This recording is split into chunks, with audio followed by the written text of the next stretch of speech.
You ever walked into a place and felt your whole body tense up, even though nothing looked wrong? You smiled, stayed polite, but deep down, something told you leave. Now, chosen ones know this feeling all too well. It's not fear. It's not anxiety. It's spiritual radar, a sense built over lifetimes, sharpened through pain, betrayal, and deep connection to the unseen. And the strangest part? They can't always explain why they feel it. They just know when something's off. Whether it's a room full of fake laughter, a house that hides generations of pain, or a space where narcissists silently rule the energy. The chosen one doesn't argue. They leave, quietly, without a word, because their peace is more important than pleasing the crowd. In this video, we're uncovering the hidden places chosen ones avoid, even when they don't fully understand why. Some of these might surprise you. Others, you've already felt. But by the end, you'll know you're not alone, and maybe you'll start trusting your gut a little more. If this resonates, don't just watch, connect. Drop a comment below and tell me which space your soul never wanted to stay in. And if you're a true seeker, hit subscribe. Your spirit's in the right place. There's something different about the way chosen ones move through the world. They don't always speak up, but they sense everything. Walk into a room, and while others see the furniture, people, the decor, the chosen one feels the atmosphere, the energy, the invisible weight in the air. It's not paranoia, and it's not overthinking. It's spiritual discernment, the kind that doesn't come from books or training, but from deep soul experience. It's like an internal compass, a quiet whisper that gets louder when something is wrong. They can walk into a place that seems completely normal to others, a house, a party, a workplace, and instantly feel their spirit tighten. Something's off. Maybe it's the way someone's eyes didn't match their smile. Maybe it's the way the laughter echoed too loud, too forced. Maybe it's the silence, not peaceful, but heavy. A kind of quiet that screams without making a sound.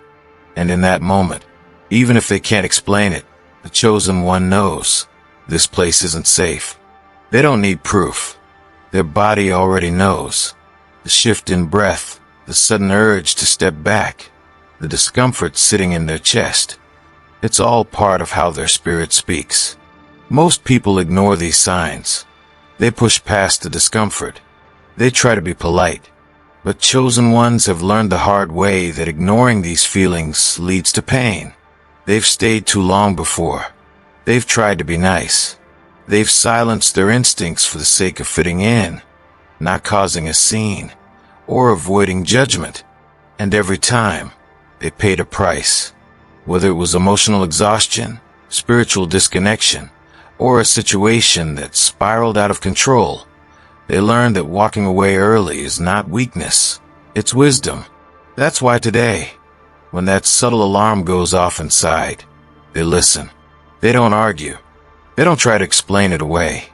They trust their discernment, even if they can't justify it to anyone else. And because of that, chosen ones often leave places without warning. They exit the room. They cancel the invite. They ghost the group chat. Not to be dramatic, not to be rude, but to protect something sacred. Their peace, their energy, their calling. And it's not always a physical place either. Sometimes it's an emotional space. A relationship that looks fine on the outside but quietly drains them. A friendship that feels one-sided. A workplace that applauds performance but suffocates authenticity. The chosen one may not always be able to point to a specific reason, but they know, this is not where I'm supposed to be. And once that realization lands, they don't linger, because they understand that not every battle is theirs to fight. Not every atmosphere is theirs to cleanse. Not every room is meant to hold their light. It's especially clear in environments where narcissists thrive, places where ego runs the show, where people wear masks and talk in circles, where energy is taken, but never returned. The chosen one feels the shift in energy the moment a narcissist enters. It's not about what's said. It's the silent energy of control, manipulation, entitlement. The way a room bends toward that person. The way others shrink or flatter them. The chosen one, however, doesn't play along. They sense the game immediately, and instead of engaging, they disengage. They pull back. Sometimes with a smile, sometimes with silence, but always with purpose. Because staying in places like that chips away at their soul. And they know the cost. Even if no one else sees what's happening, they do. The narcissist might never notice they're gone. The crowd might wonder why they left. But the chosen one doesn't need to explain. They've done enough explaining in the past, and now they understand. When your peace feels disturbed, you owe no one an apology for protecting it. There's also something powerful about how chosen ones recognize trauma in spaces. They may not know the history of a home, but they'll feel the sadness left behind. They may visit a place once and never return, not because anything went wrong, but because the air felt heavy. These spaces might look perfectly fine, beautiful even, but beneath the surface, something isn't right. And that's the thing. Chosen ones don't just see beauty. They feel truth. They don't just hear words. They sense intention. And because of that, they become very selective about where they go, who they engage with, and how long they stay. Sometimes, they even feel this around people who seem kind, who smile, offer help, and say all the right things. But something about their energy doesn't sit right. The chosen one knows how to read what's not being said. They trust that deeper voice that says, "This is a trap wrapped in kindness." And again, they walk away. Not to judge, not to be cold, but because they've reached a point in their life where peace isn't negotiable. And here's what most don't realize. This ability to sense energy isn't something they brag about. In fact, it often makes life more complicated. Because while others jump into situations, trusting appearances, the chosen one hesitates. They feel too much. They notice what others overlook. They carry the weight of spiritual awareness. But even when it's isolating, they wouldn't trade it. Because this ability has saved them, protected them, guided them to places where their soul could actually rest. At the core, this isn't about fear. It's not about being sensitive or dramatic. It's about discernment, that quiet, unshakable knowing that some places just aren't aligned with their calling, that some atmospheres are too loud for their spirit to breathe, and that walking away doesn't mean failure. It means freedom. So if you've ever walked into a space and felt something you couldn't explain, if you've ever left somewhere that made your body feel off, even though everything looked fine, you're not crazy. You're not overreacting. You might just be a chosen one. And your soul, it's trying to protect you, even when your mind can't yet understand why. Trust that. Trust yourself. Because the more you listen, the more peace you'll find. Not just in the places you go, but in the spaces you choose to never return to. There's something deeply unsettling about walking into a room filled with people, laughter echoing, conversations buzzing, everyone smiling, yet your spirit tightens, as if warning you, don't get too comfortable here. To most, it looks like a celebration, but to a chosen one, it feels like a trap dressed in charm. A crowded room full of fake smiles isn't just uncomfortable, it's spiritually suffocating. The energy is loud but hollow, like background noise that never lets your soul relax. And it's in moments like these that chosen ones quietly slip away, unnoticed by most, but fully aware of what they're escaping. You see, chosen ones don't just hear words, they feel truth. And when the truth doesn't match the tone, when someone's eyes say one thing, but their mouth says another, they sense it immediately.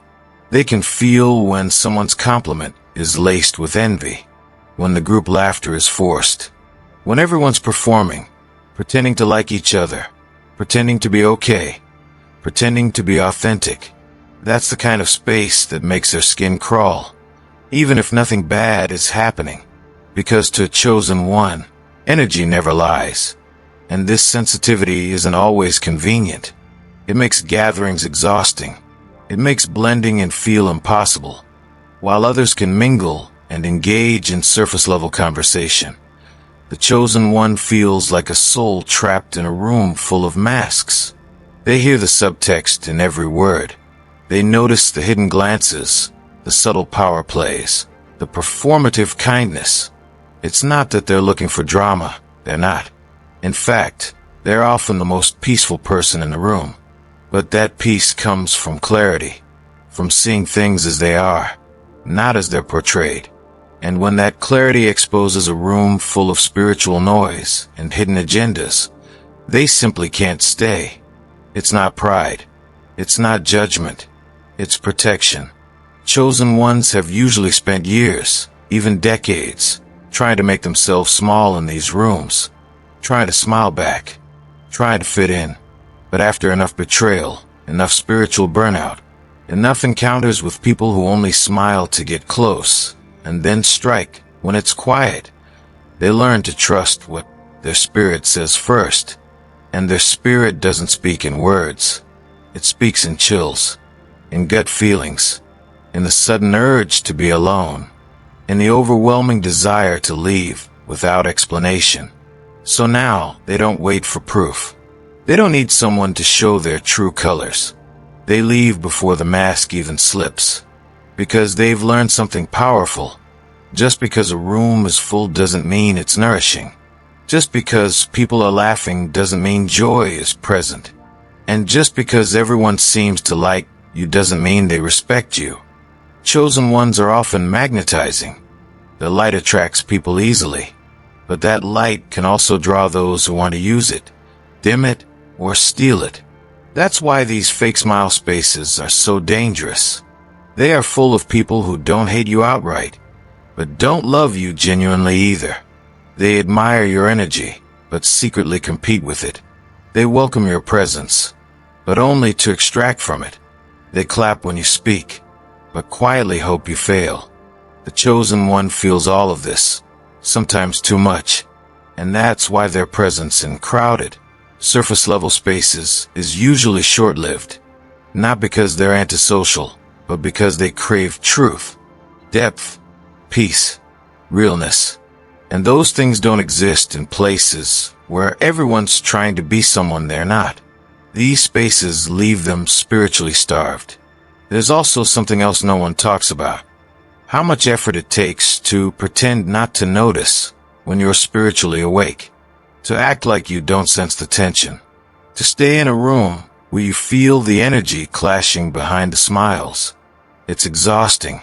It's draining. And chosen ones have learned that they don't owe anyone their energy.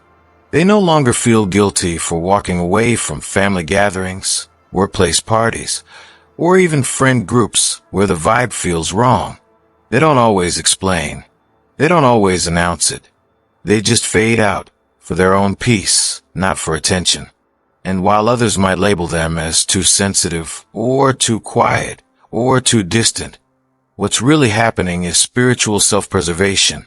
They've reached a point where they don't force connections anymore. If they have to decode your smile, they'd rather not stand beside you.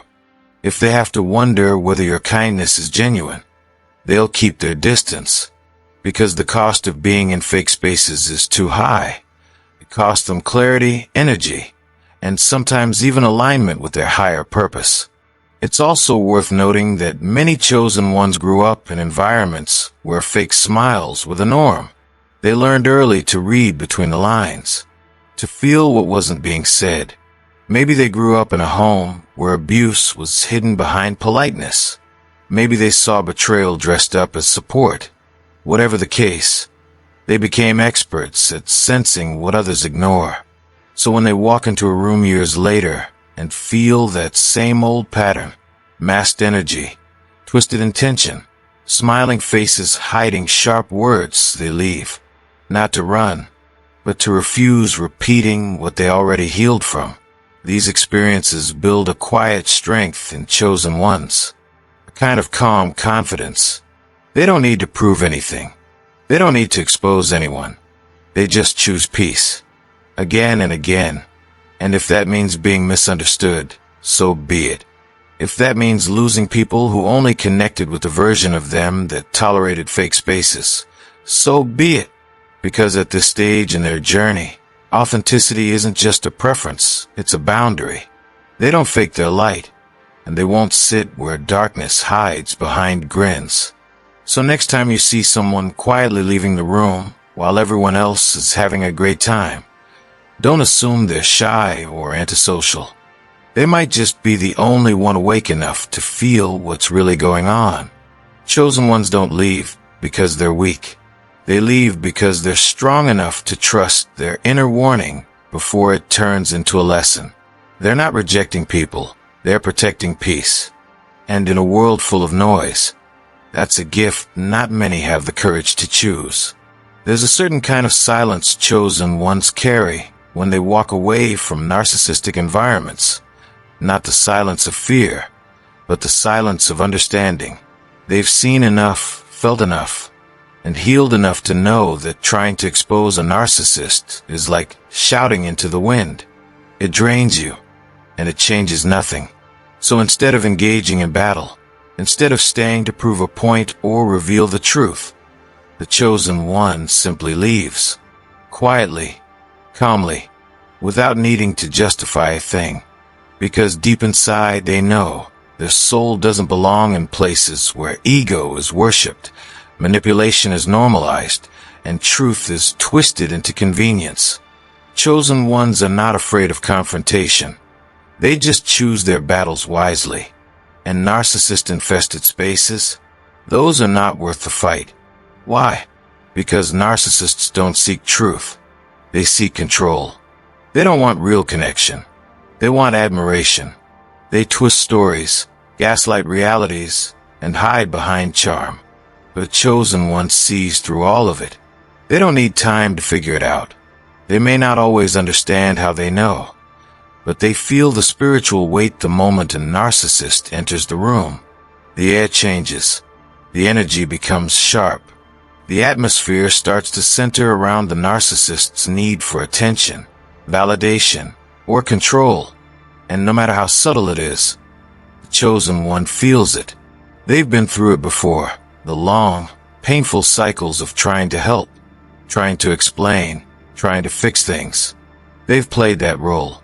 They've tried reasoning, standing their ground, showing proof. But nothing ever changed. And now they don't waste time. Because they've learned that narcissistic environments are not just toxic, they are soul-draining. These places don't just exhaust the mind, they suffocate the spirit.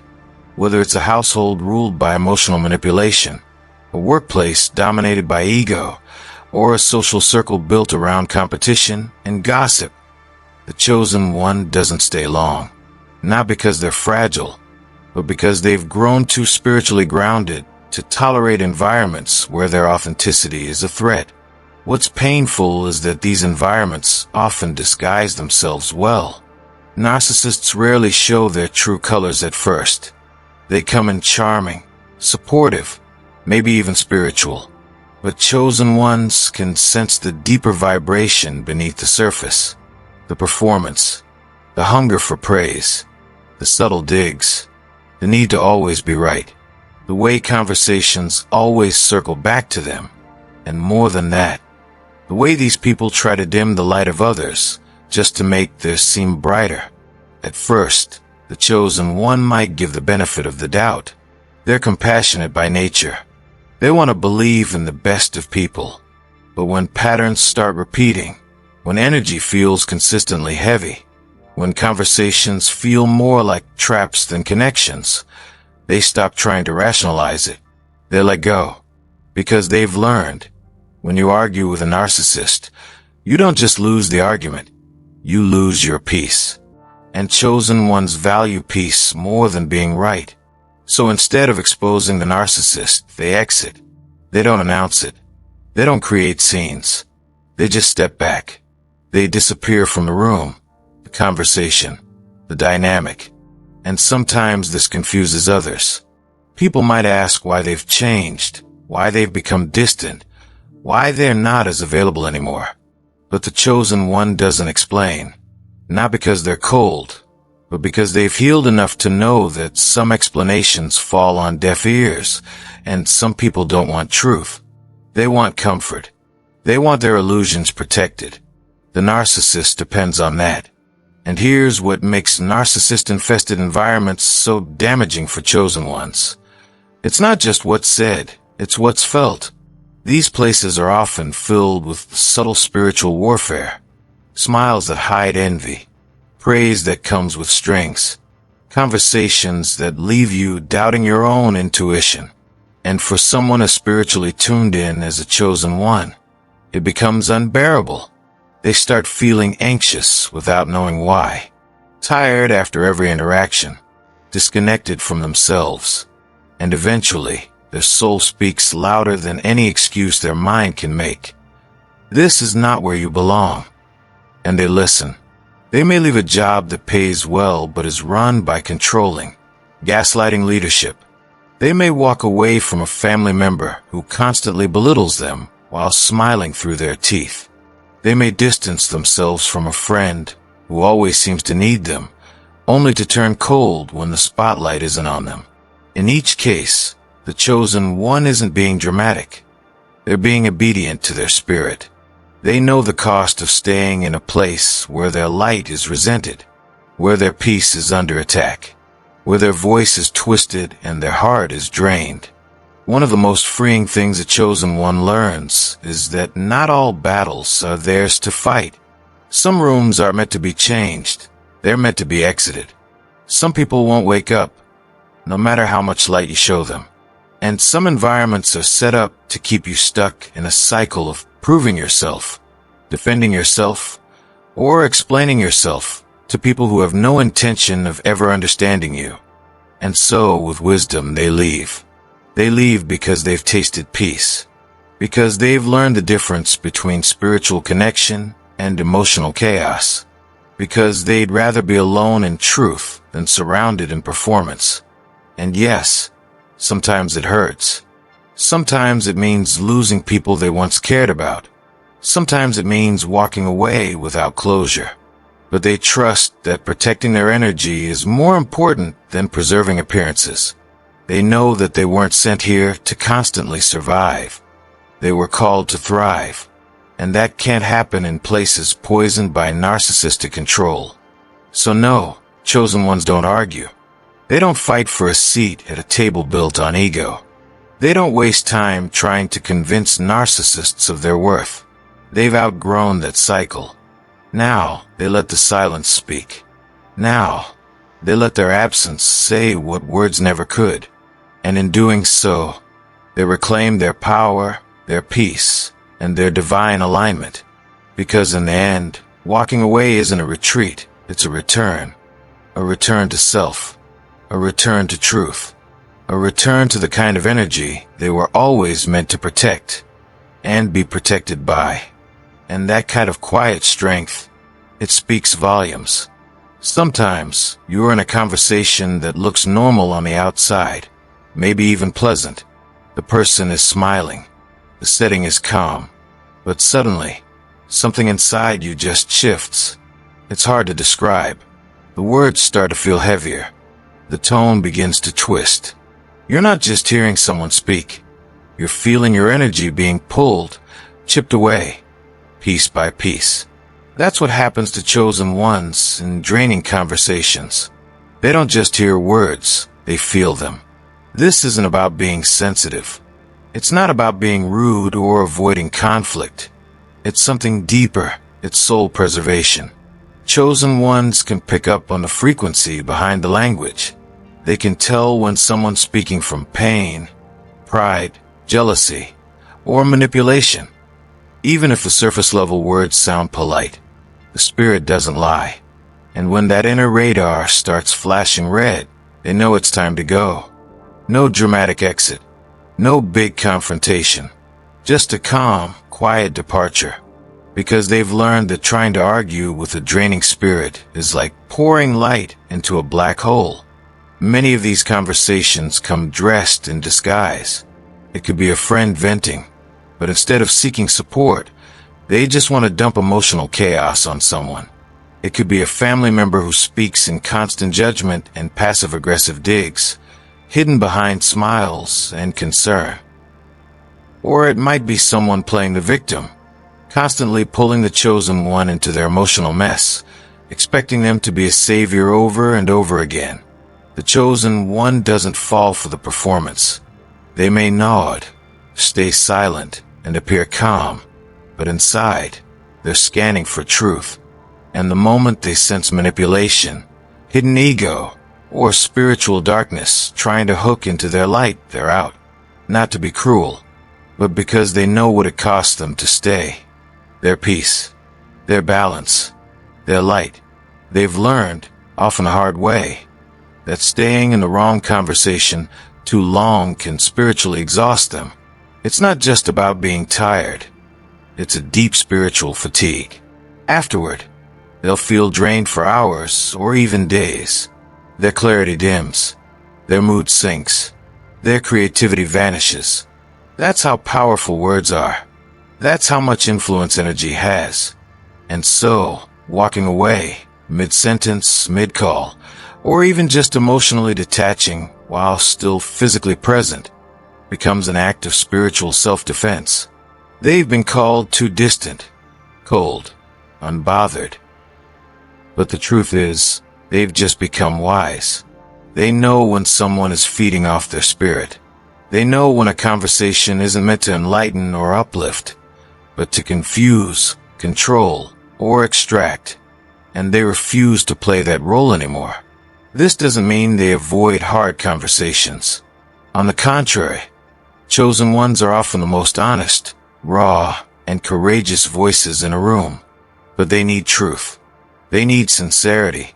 They need energy that's open to growth, not ego.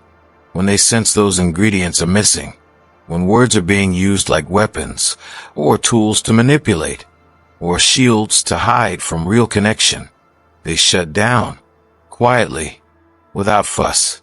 It's not rejection. It's protection. Some people will never understand this. They'll say the chosen one is too intense, too spiritual, or too sensitive. But that's okay.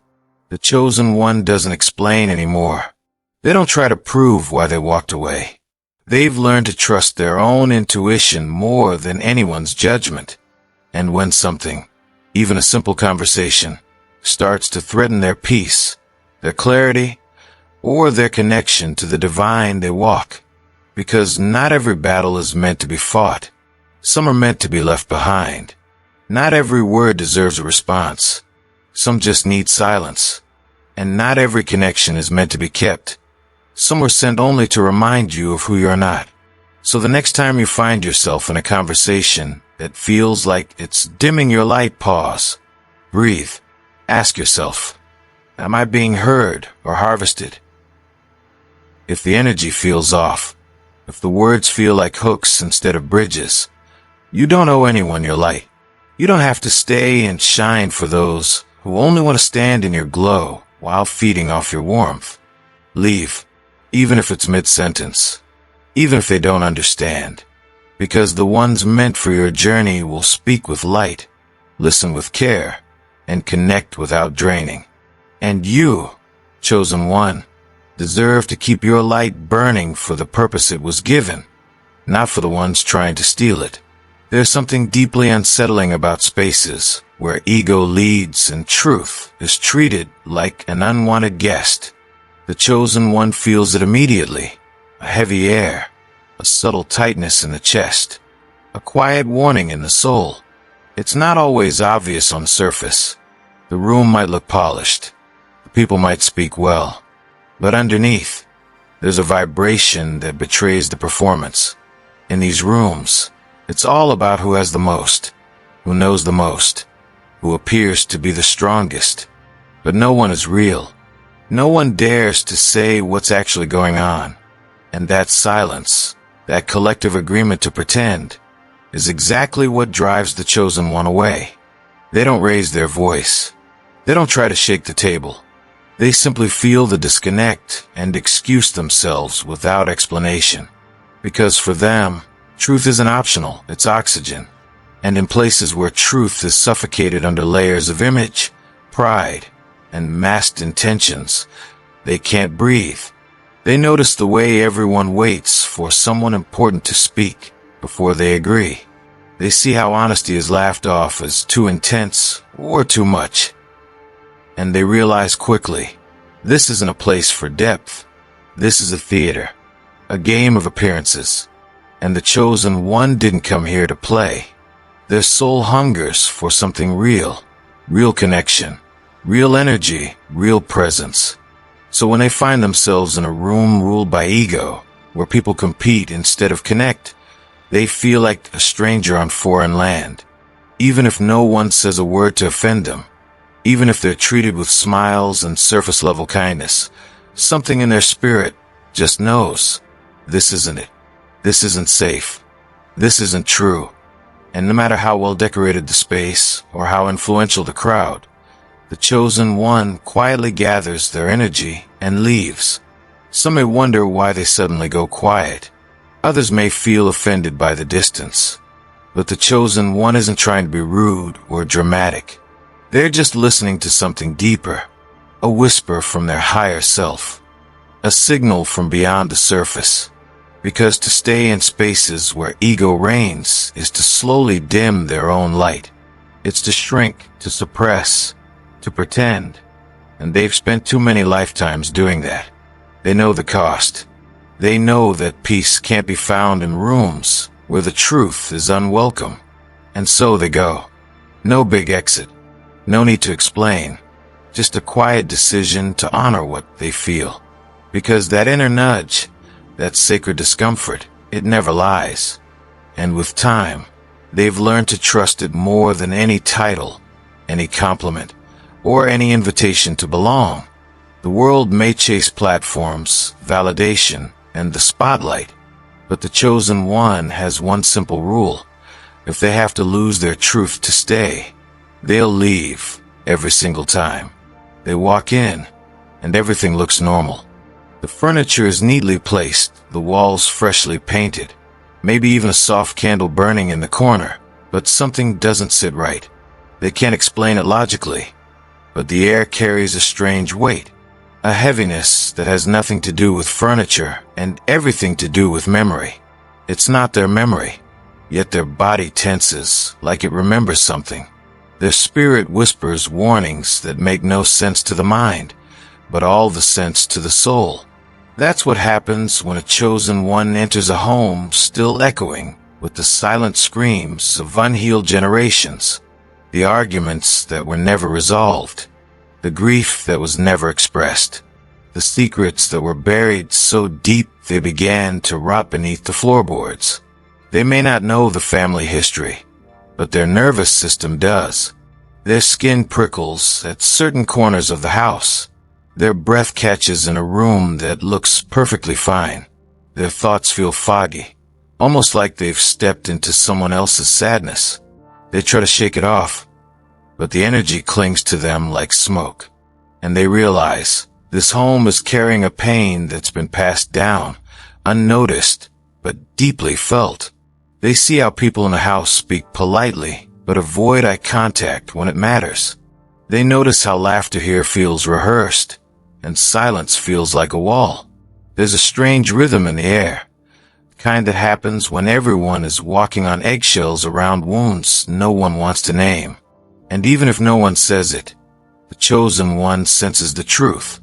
Trauma still lives here, not in obvious ways, not in yelling or visible pain, but in the subtle tension, the quiet disconnection, the moments where people flinch at love because they've learned not to trust it. The chosen one won't always be able to explain why they feel what they feel. They might even doubt themselves for a moment, wondering if they're being too sensitive. But their body keeps sending signals. A tight chest, a restless spirit, a need to step outside and breathe again. And they know, deep down, that this home, no matter how kind the hosts, no matter how warm the welcome, is not safe for their energy. It doesn't mean the people are bad. It means the wounds here are loud, and the chosen one, with their sensitive spirit, can't unfeel what they feel. They know that staying too long in a place where generational pain goes unspoken begins to affect their own frequency. They absorb what others suppress. They carry the tension others ignore. And while they wish they could heal it all, they've learned it's not always their job. Sometimes, the most loving thing they can do for themselves and for others is to gently step away. They might offer silent prayers for the healing of the home. They might light a candle in their own space later that night to release what they carried. But they won't stay where their spirit can't breathe, because chosen ones don't just feel energy, they become part of it. And to stay in a place that hasn't made peace with its past is to become entangled in a story that doesn't belong to them. So they trust the warning, even when it's inconvenient, even when it doesn't make sense to anyone else, because they've learned to honor that sacred voice inside, the one that says, "Not here, not this house, not this time."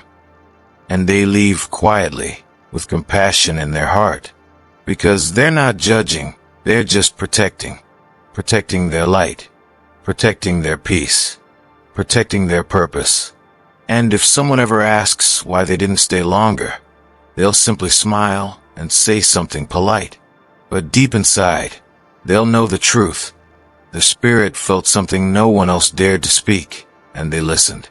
There's a reason chosen ones often walk alone, not because they think they're better, not because they don't want to belong, but because their souls simply can't survive in places where competition is disguised as community, where smiles are stiff and words are filtered, where everyone is secretly measuring each other's blessings, counting callings, comparing gifts, weighing worth like it's a contest.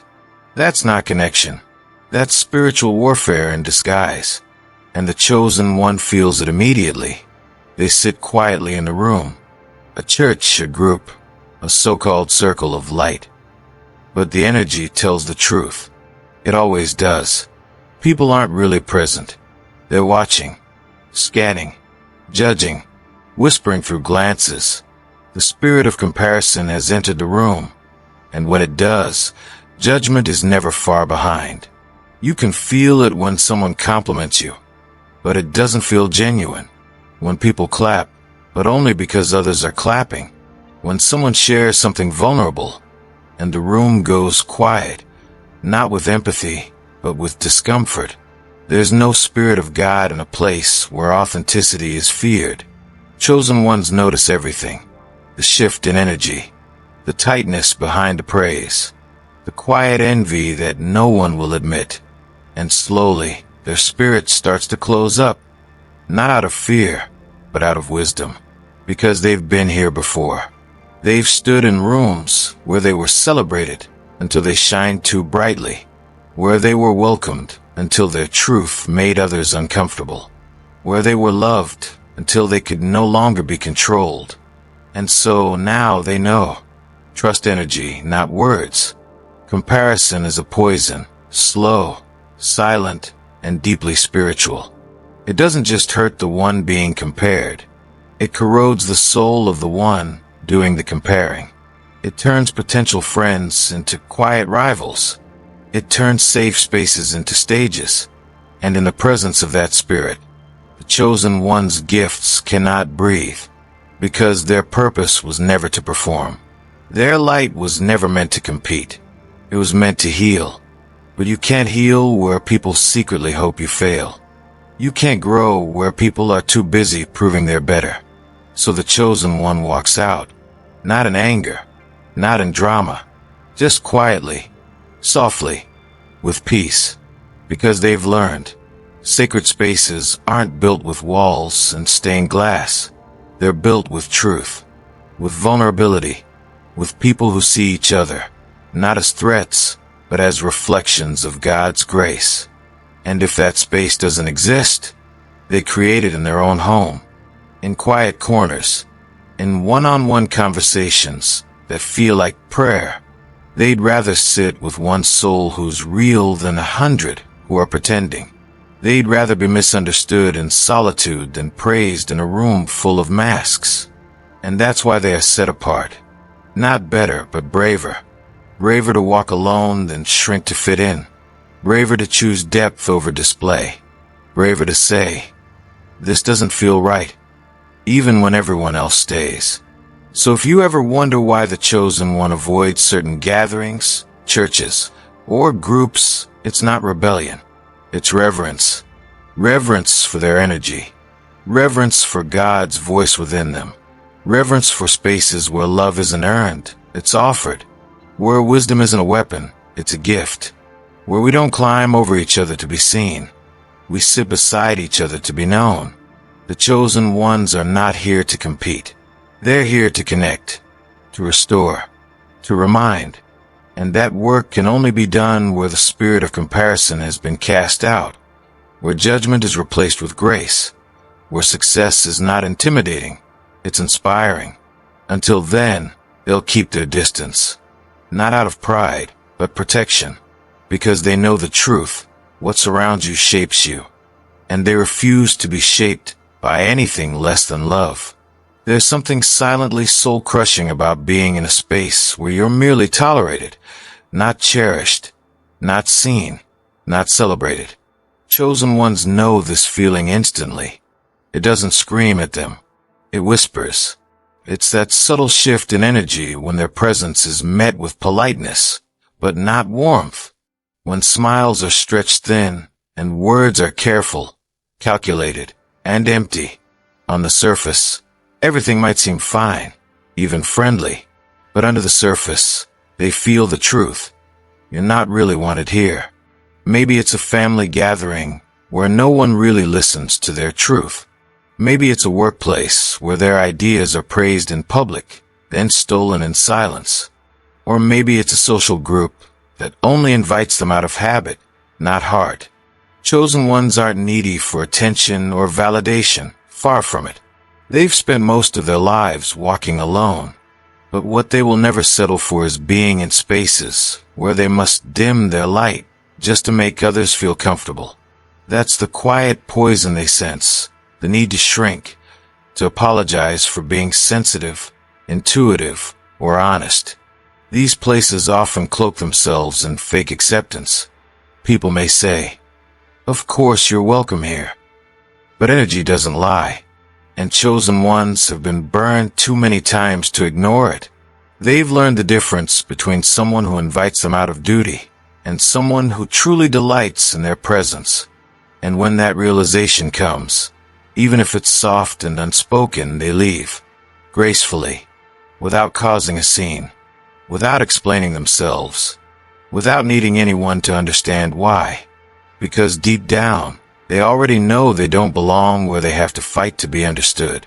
The beauty of the chosen one is that they carry sacred energy, healing energy, but not everyone can handle it.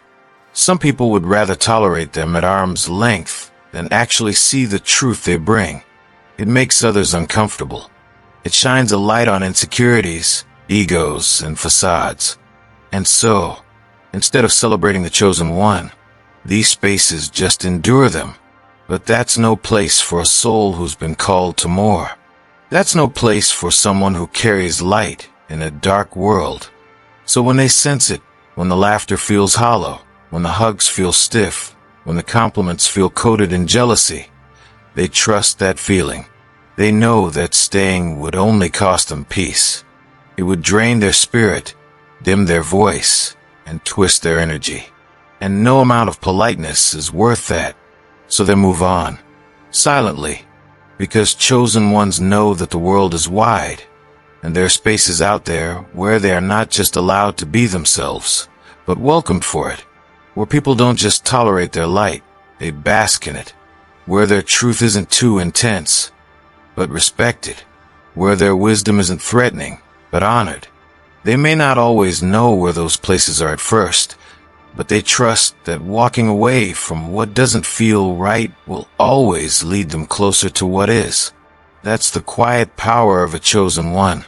They don't stay where they're not celebrated. They refuse to become a background character in a room they were never meant to be in. They won't beg for connection. They won't perform for belonging. And they won't explain their exit. They'll just leave, because their energy is sacred, and they've finally learned how to protect it. There's an invisible weight that settles on the soul when it scrolls through spaces soaked in ego, drama, and deception. Chosen ones feel it instantly. While others may find entertainment in chaos, the chosen feel drained, disturbed, even spiritually violated by it. That's why they quietly retreat from certain corners of the internet, especially the ones where narcissism is worshipped, where bullying is normalized, and where people tear each other down in the name of truth or humor. They avoid toxic group chats that disguise cruelty as just being honest.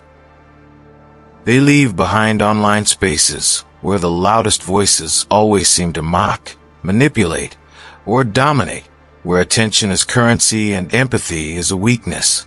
Chosen ones know the spirit behind those words. It's not just banter. It's a breeding ground for spiritual decay. It's the kind of place where pain is turned into a joke, where vulnerable people are exposed and laughed at, where drama is recycled day after day to feed an algorithm that only cares about engagement, not well-being. And the chosen one, by nature, can't survive in that energy. Not because they're sensitive in a weak way, but because they're sensitive in a sacred way. Their spirit won't allow them to feast on poison, even the subtle kind. They see how people become addicted to outrage, how they compete for likes by being the cruelest, how social validation slowly becomes more important than soul validation. They see the narcissism, not just in individuals, but in the entire system. And it hurts, because deep down, chosen ones know that so many of these people are in pain, starved of attention, desperate for worth. And yet, instead of healing, they perform, wearing masks and attacking others just to feel seen.